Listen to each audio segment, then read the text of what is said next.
కృష్ణాయ నమః. ఈరోజు కర్మఫలం దీనికి సంబంధించిన ఒక గొప్ప కథ విందాం. కర్మఫలం ఎవరికైనా అనుభవించక తప్పదు.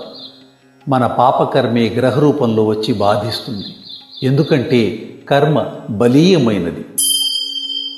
దీనికి సంబంధించిన ఒక భాగవత కథ విందాం. పరీక్షిత్తు మహారాజును కాటు వేయాలని బయలుదేరాడు తక్షకుడు. కశ్యపుడనే బ్రాహ్మణోత్తముడు గొప్ప మంత్రవేత్త. రాజును సంరక్షించడానికి రాజప్రాసాదానికి బయలుదేరాడు.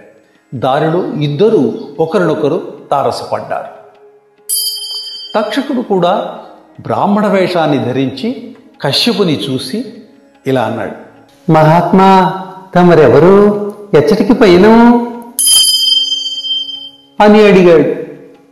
ఏదో పేద బ్రాహ్మడిని రాజుగారు ఏనుగుతో ఐశ్వర్యం ప్రసాదిస్తానంటే నా మంత్రమహిమ వినియోగించే అవకాశం వచ్చింది కదా అని సంబరపడుతున్నాను అంటూ దాపరికం లేకుండా అసలు విషయం చెప్పేశాడు.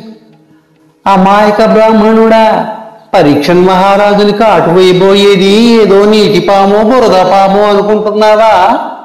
సర్పరాజు వాసుకితో సమానుడైన ఇంకొక సర్పాధిపుడు తక్షకుడే స్వయంగా అయితేనో అన్నాడు.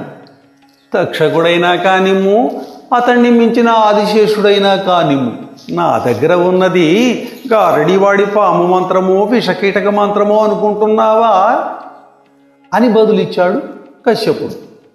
ఆ మాటలు విన్న తక్షకుడు తన బ్రాహ్మణ రూపం వదిలేసి నిజ రూపం ధరించి ఇలా అన్నాడు: అంత గొప్పవాడివా? అయితే ఆ తక్షకుడను నేనే. అప్పుడు కశ్యపుడు ఇలా అన్నాడు: సర్పరాజా, నీకిదే నా ప్రణతి. దీనితో పాటే నా విధి కూడా విను. మంత్రాధిష్టాన దైవానుగ్రహం వల్ల నువ్వు రాజును కాటు వేసినా గాని దాన్ని విరిచేయగల మంత్రాన్ని అనుష్ఠించినవాడు తక్షణం విషహర మంత్రం ప్రయోగించి ప్రభువును రక్షించి బహుమానం పొందగలను. ఇది నా దృఢ విశ్వాసం సుమా అని అన్నాడు కశ్యపుడు. అప్పుడు తక్షకుడు ఇలా అన్నాడు: తమ ఆత్మవిశ్వాసము కడు శ్లాఘనీయమే. భూసురోత్తమ, ఈ మర్రి చెట్టును చూడు. దీని ఊడలు ఏవో మొదలు ఏదో తెలియరానంత దట్టంగా ఉంది కదా. లెక్క పెట్టడానికి సాధ్యం కానన్ని పక్షులు కూడా దీని మీద ఉన్నాయి. దీన్ని ఉన్నట్లుగా బూడిద చేయగల నా విషశక్తిని చూడు అని ఆ చెట్టుని కసితీరా కాటు వేశాడు తక్షకుడు. కశ్యపుడు అదంతా చిరునవ్వుతో చూస్తున్నాడు.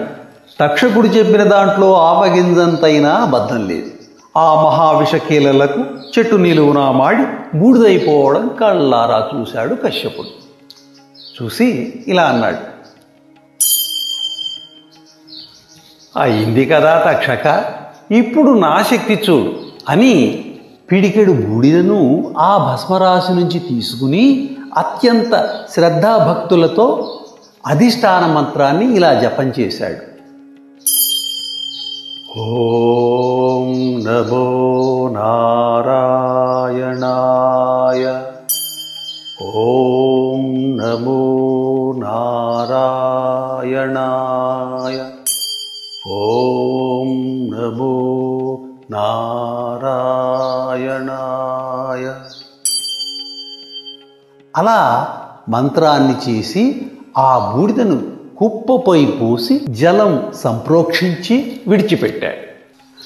చిత్ర విచిత్రంగా మొత్తం సకల పక్షిగణ సహితంగా ఆ మహావృక్షం ఎప్పటిలాగానే అక్కడ నిలబడింది. అప్పుడు తెలిసింది అతడు సామాన్యుడు కాడని సర్పరాజైన తక్షకుడికి అర్థమైంది. వెంటనే తక్షకుడు ఆయన చేతులు పట్టుకొని ఇలా అన్నాడు: మహామంత్రద్రష్ట, తమను తక్కువగా అంచనా వేశాను. నా అజ్ఞానాన్ని మన్నించండి.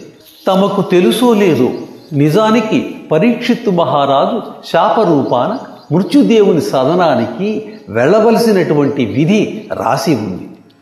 లేకుంటే అంతటి ధర్మమూర్తికి సహజ మరణం సమీపించటం ఇప్పటిలో దుర్లభం.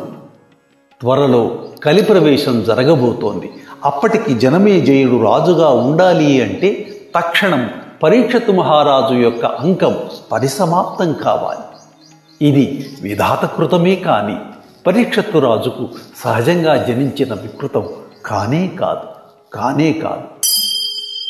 ఇంతకు పరీక్షిత్ మహారాజును చావు నుండి కాపాడడానికి మీకు కావలసినది ధనమే కదా. ఆ ధనం నేనిస్తాను. ఈ విలువైన నాగమణులు తీసుకోండి, ఇంకా వజ్రవైఢూర్యాలు మీ పరం చేస్తాను అని అప్పటికప్పుడే పాతాళలోకం నుంచి విలువైనవి తీసుకొచ్చి కశ్యపునికి బహుకరించి పంపించి వేశాడు. ఏంటి, కథ అయిపోయిందా? కథ అయిపోయిందని అనుకుంటున్నారా? కథ కాలేదు, ఇంకా ఉంది. ఆ మిగిలిన కథని తరువాతి వీడియోలో చూద్దాం. అన్నట్లు ఆ రెండవ వీడియోని చూసేయాలి అంటే ఈ వీడియోని మీరు పూర్తిగా చూస్తేనే మీకు పార్ట్ 2 అర్థమవుతుంది. పార్ట్ 2ని మీరు కొన్ని రోజుల తర్వాత చూస్తుంటే పార్ట్ 1ని కూడా మళ్ళీ మీరు పూర్తిగా చూడండి. అప్పుడే మీకు కథ పూర్తిగా అర్థమయ్యి సంతృప్తి కలుగుతుంది. స్వస్తి.